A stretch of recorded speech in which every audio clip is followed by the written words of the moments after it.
Our first reading today is from the Psalm, chapter 9, verses 7 through 12, and it is the New Revised Standard Version.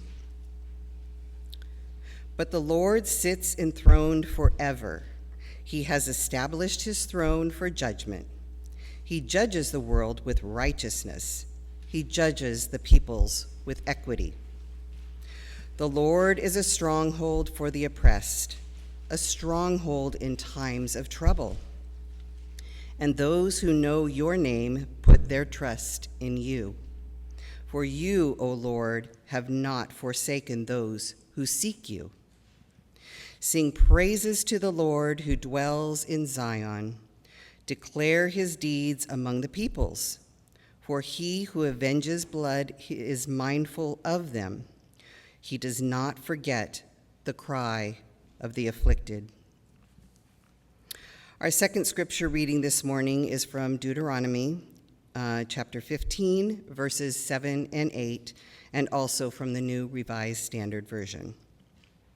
If there is among you anyone in need, a member of your community in any of your towns within the land that the Lord your God has given you, do not be hard-hearted or tight-fisted towards your needy neighbor. You should rather open your hand willingly, lending enough to meet the need, whatever it may be.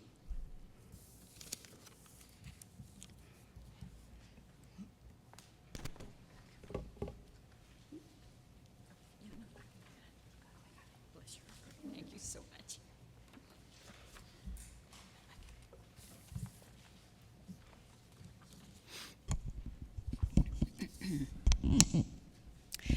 Here's something that is often said about our church.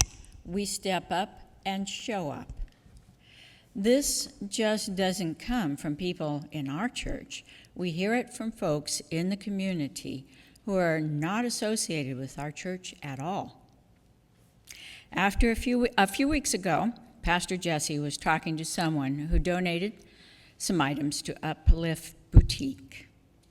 They already knew about us through Safe Space, support groups, and during times that we host Inspire School of Arts and Sciences events.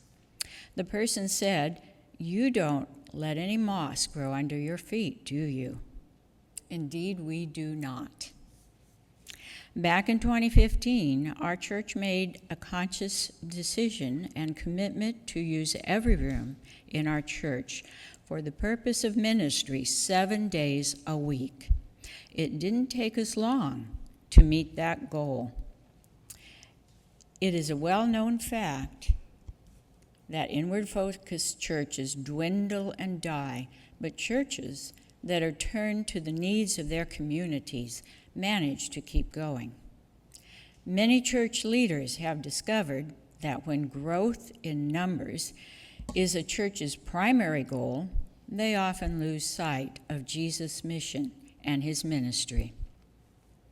But when our goal as a church is to meet the ministry needs of our community as best we can with the gifts and graces for ministry that we have, the byproduct can often be growth. One of the ministries that we have supported for almost a decade is CHAT, Chico Housing Action Team. Some people say, that's not a religious organization. Why do we call it ministry? And Pastor Jesse says, they're doing the work of Jesus, aren't they? That certainly sounds like ministry to me. The staff and volunteers of CHAT are out on the front lines addressing the housing crisis that has plagued our community for years. We have provided material resources as well as volunteer support to help them come up with long-term solutions for unhoused people. This morning, we are going to have an extended Moments for Mission so that Bob Trausch and Leslie Johnson can share a video that CHAT has produced to highlight its continued work. And I would like to invite you all, as soon as the service is over, to meet us in the fellowship hall also and talk more with Bob and Leslie. And at this point, I want to turn it over to Bob and Leslie.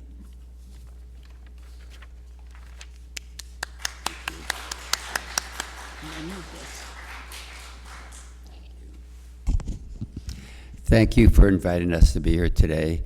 Leslie and I were part of the group that started Chat in 2013 on a cold November day when we took on some people on the street, 32 people, into the Chico Peace and Justice Center because of freezing weather. That started Safe Space, and within 2 years we started another program for Chat where we're actually housing people. We presently have around 200 people off the street, 100 units in this community, and we just recently broke ground on 6 one-bedrooms, 5 two-bedrooms, and 51 studio apartments for people with disabilities.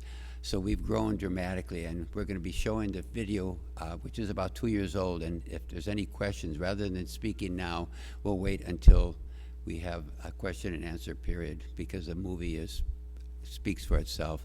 And you can start the movie now, please.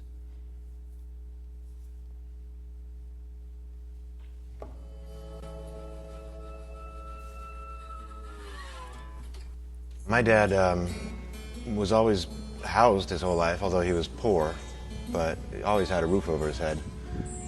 And then at one point, he ended up just sharing a small apartment with his nephew, my cousin.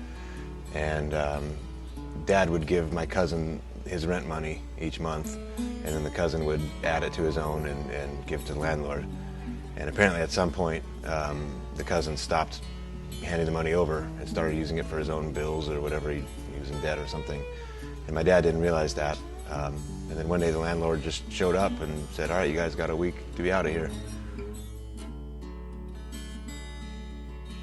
And so for the next 2 years or so, he was on the streets of downtown Chico. Not really downtown, I guess sort of south of downtown. Kind of right near the Jesus Center, actually, which made it helpful, short walk. Yeah, and so for 2 years he was out there, and it was a tough life, I think. He had some good friends, but he seemed pretty miserable and often drunk all the time, just probably as a way to cope with, being out there.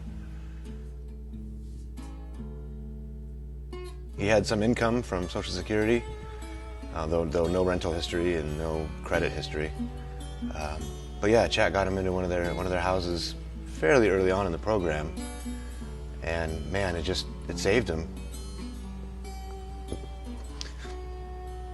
It was a big deal, I was afraid my dad was going to die on the streets, and suddenly he's got a roof and a soft bed and a shower, and I mean, it was a world of difference. And he just, gosh, he had like a second wind,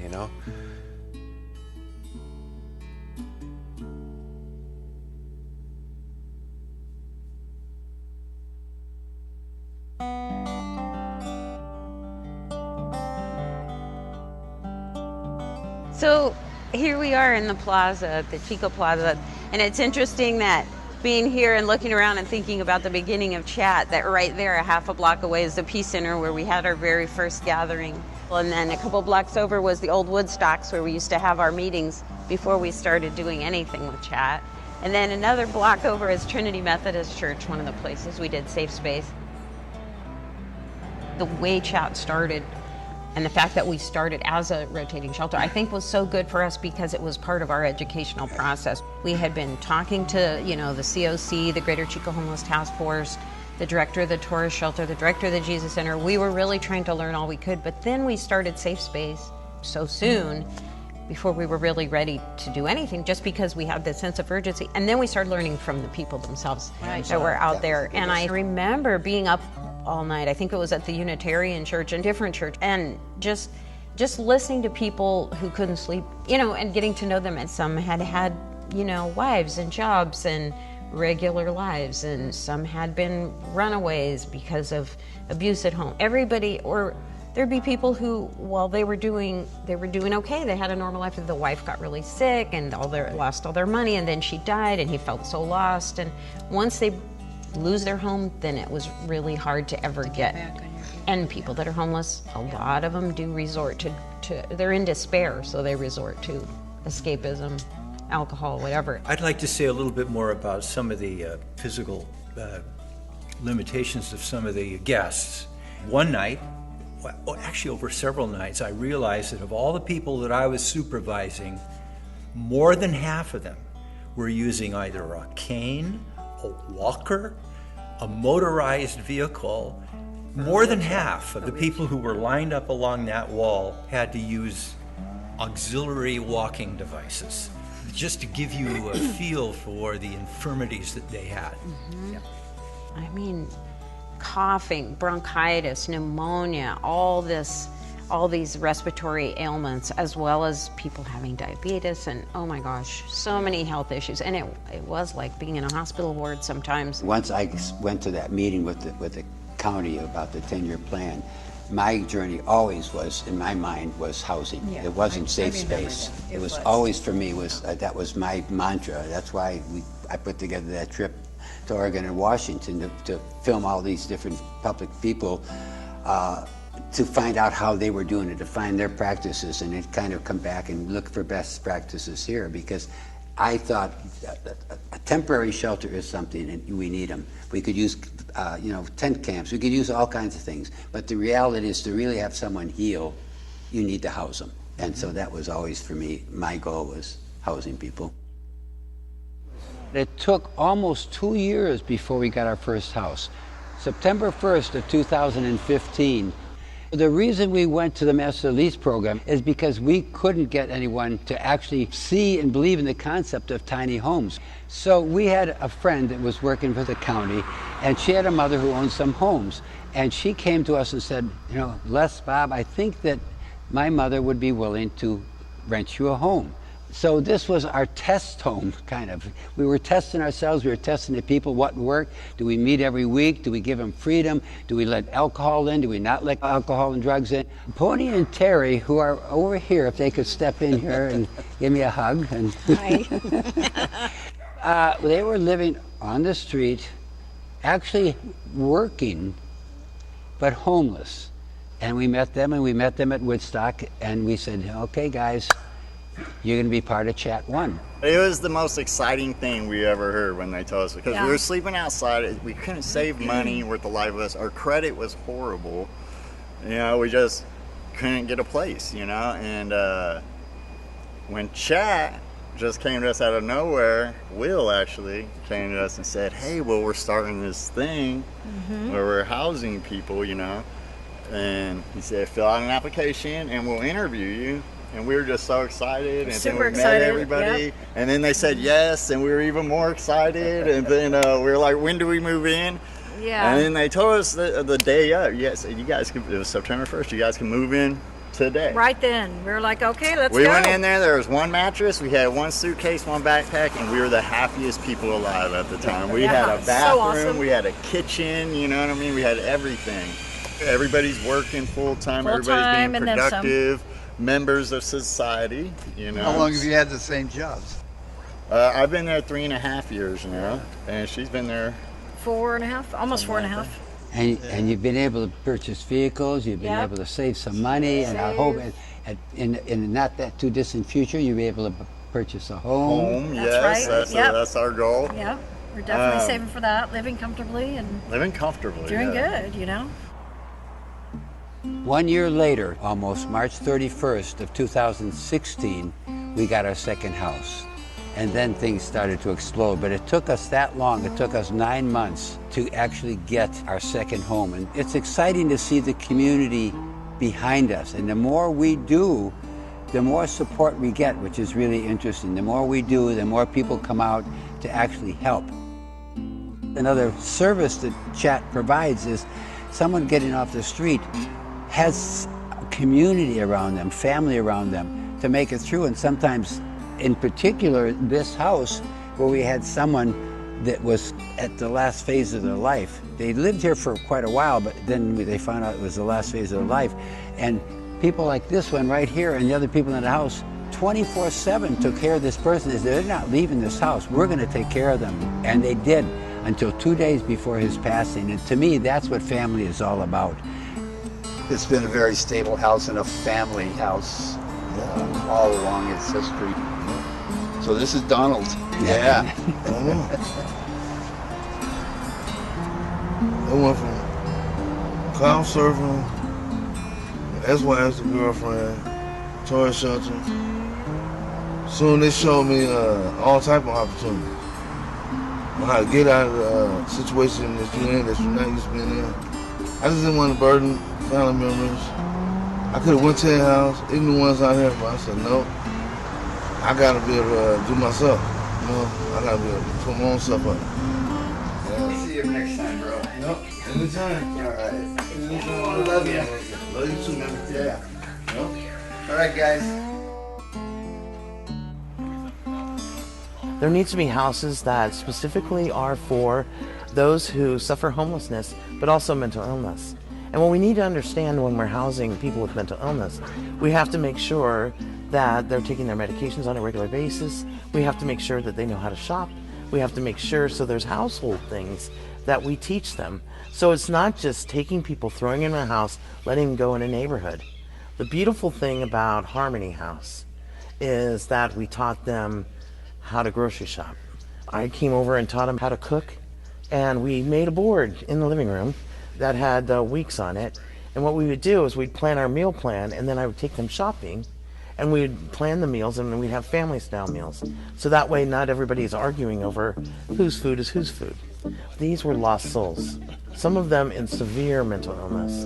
But when we started to house them, and we had 4 to start, and then we had 8, they dramatically changed. I'm Benson. I live at Harmony House. Harmony House was a production of Chat. This is my 4th winter here. I had no place to stay. I was living out on the streets, and I came here. And we're a diverse bunch of people here. There's 8 people living in Harmony House. We're as diverse as you can get. We all have mental health issues, and so it takes a lot to get along. But Chat has provided us with a house manager who helps us do that. Housing now is specifically for the general non-housed population. Rental houses are everywhere, and to make them work financially is really quite simple.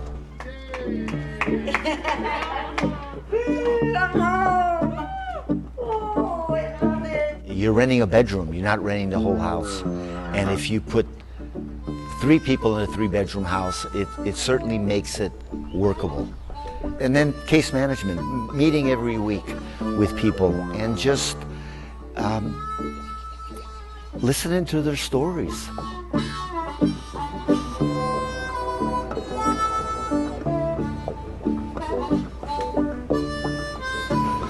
CHAT's program is basically looking into helping students who are homeless find housing so that they can continue their education. It's giving them a basis of stability so that they can move up rather than continue stumbling and continue falling. And they can concentrate on their schooling, they can concentrate on finding a job, they can concentrate on getting themselves out of whatever hole that they're in. To have an oven like that and to be able to cook, I'm just so excited, you know, and I got in the grocery store and I'm like, I'm finding some neck bones or something, and I was on a mission, man. She was. The Mercy House is a house dedicated to people who have medical conditions or disabilities who would otherwise be living on the street. The Mercy House gives those people a place to live with dignity and health. The blanket, I have to tell you, it was so warm when I first came here. The blanket, I swear, was almost 20 pounds. I felt like, I'm sure it's not. Today we're in our new warehouse. This warehouse is amazing for us. It's 3 times the size of the warehouse we were in before, which allows us to make such more impact in this county, not just Chico, but in this county, being able to deliver household goods of every kind, as you can see in here. We have everything the house would need. So we've become kind of a go-to for housing needs in this community.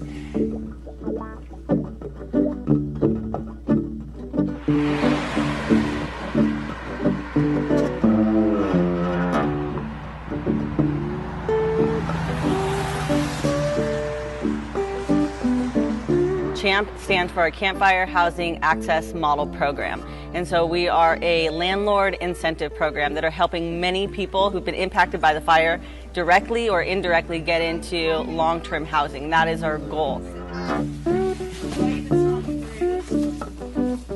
The volunteers right now are sorting the food that we got this morning from Trader Joe's and some food that I picked up at various food banks this week. Do you have a little package of meat? Yes. Hi, my name is Kathy Weeks. I've been working with food rescue for about the last 20 years. I firmly believe that things need to be redistributed, that no one in this country should go hungry.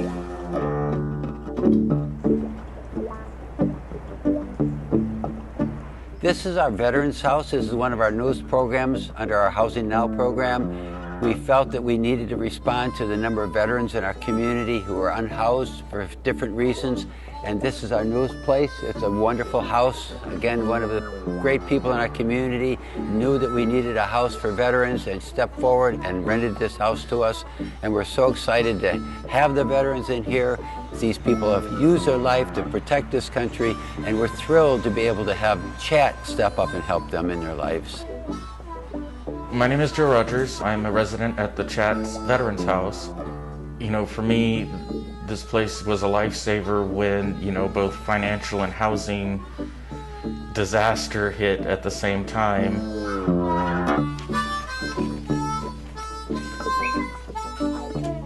Knock, knock.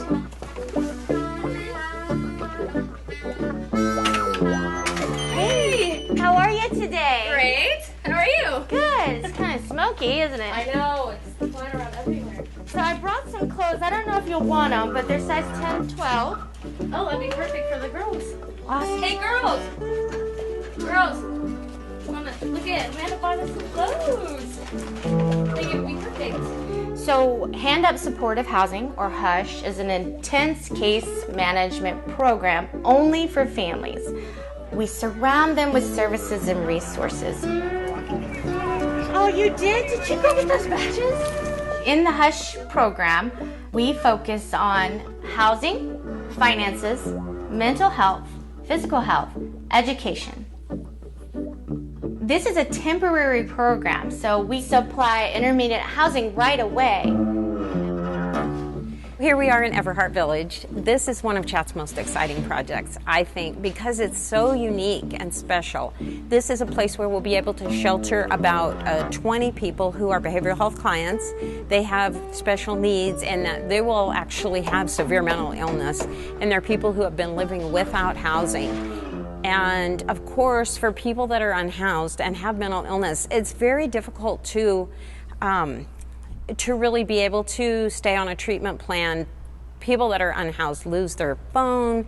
They don't have transportation. They tend to sleep during the day because of fear at night. So in order to be able to participate in treatment and to get help for their mental illness, they really need to have a place to stay where they can feel safe. And this is going to be so perfect because here at Everhart Village, they'll be surrounded by people who understand their situation. They'll have social interactions with other people. They'll be able to mutually support each other. And then we're right across from behavioral health offices. So we'll have behavioral health clinicians working with our clients who are staying here on a regular basis. So we hope to have lots of activities for people, both to help them with social development, life skills development, and their overall recovery. I love living in this little house. I got this house through Bob and Leslie and a lot of people from Chat, and I greatly appreciate them. My house is beautiful. If you see it, it's olive green color, nice little house, and I have a lot of space around here, and the windows are over here.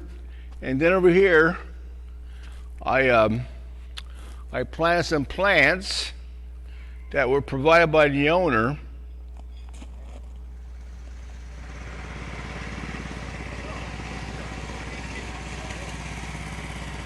My name is Brandon Slater. I'm president of Slater & Son Construction here in Chico, and I'm actually a third generation owner of Slater & Son. We've traditionally just been commercial the last 30 years or so. This project, on the other hand, is kind of a little side pet project of mine. I kept hearing about how much it was to build a house and how much people were paying for rent. And I just kind of got this idea in my head that I wanted to see how inexpensive or how efficient I could be with a project. So in the commercial world, when I have a really tight budget and we're trying to make like an impossible budget work, we always start with cutting square footage. So the first thing we did was we spent a significant amount of effort just trying to get the smallest footprint possible. So we got to just a little over 300 square feet, but it's a full house. It's got everything. It's got a little front patio. It has room for a queen size bed in the living room. It's got a full kitchen, full bathroom. It's even got a walk-in closet. So it's a fully functional house. It's just 300 square feet.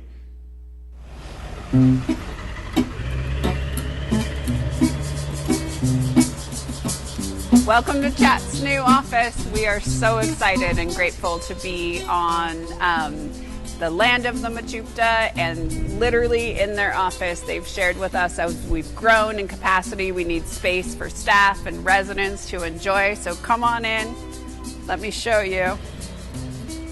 Down here we have lots of housing support coordinators, which is what we call our case managers here. They all support residents. And then if we come this way, there's probably going to be a lot of bustle. We have some meetings starting. But one of the things we're super excited about is that we have this beautiful kitchen. There, Shreese can say hi. Hi. In my year and a half, I came in and I hit the ground running, because this is what I do as a passion. And everybody here has a passion to keep people housed, to help people. Like, we're not in it obviously for the money. We're in it to make sure that people stay housed and people stay off the streets. This is a space that gets used by a lot of people. We're about to start our advisory council meeting. We had a meeting on August 9th with the assistant chief probation officer to help people who are in the probation system find housing and opportunities through chat. This is a map of Chico, and all the houses in blue are ones that Chat currently owns, and then all the ones in gold are the ones that we master lease. So we currently own multiple residents, and many of these houses are actually apartment complexes. So we're able to house over 274 people in the year 22. But this is a beautiful visual representation of how we disperse within the community. We're not one location. I think sometimes that is a misconception. It is amazing what Chat has done. When you think about over the course of 10 years that they started out with one house, one person willing to rent them a house and rented it to 4 individuals, and now Chat owns almost 18 properties and is housing over 200 residents. I think that's life-changing. Think of all of those people that would have been on the street and are now housed within Chat, and it started with one house with 4 people. I really just think it's a testament to the willpower and the belief, and if we stick with this, we can do good. You know, we're not the only people doing housing in California, but we really have a successful model. Our residents really do well, and we have a very high rate of stabilization. And I think it's the people that care so much. It's the way we wrap around right away. It's how we set up people to have their own spaces. Nobody shares a room. Everyone has a locked door. And I would hope that we can grow to the point where no one is in need that we could support. This is huge! Compared to where I'm coming from to here, I cannot believe this is so awesome. It's so big! Yay! I can't believe it's already got a bed and everything. Just have a good time overall. Going from no yard to having a yard. Wow, this is right, and you guys helped us learn. Bob, and you always preach that too. I know I do. Yeah? No, you too will? Yeah. Yeah.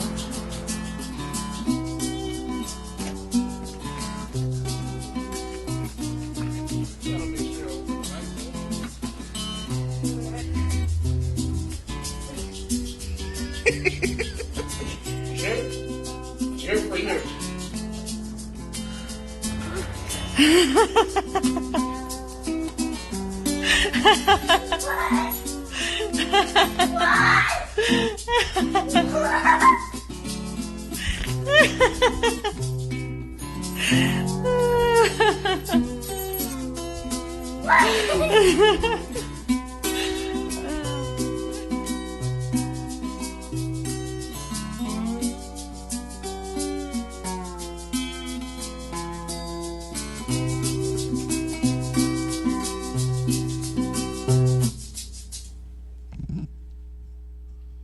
I'm always going to cry at that last part with the little kids.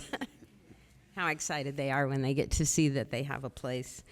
Bob and I are retiring, and so is Sheldon from the chat board. And we're on a campaign now that we're calling the Founders Appeal. We really want to know that chat's going to continue into the future. We put a lot of our heart and soul into this, and so we want to see chat be sustainable, and I think it will be. We have some great new board members and some really great staff. But I wanted to tell you some of the ways that people, if you want to support chat or get more involved, things that you can do are to become a monthly donor. That's a really good one. You can do that on the internet, on our website. You can do dinners for Everhart Village, which it shows there where we're still in the process of building it, but it's up and running and working just great. But we're having different groups do a meal one night a month, and a couple of different groups, I believe, from your church are already involved at Everhart.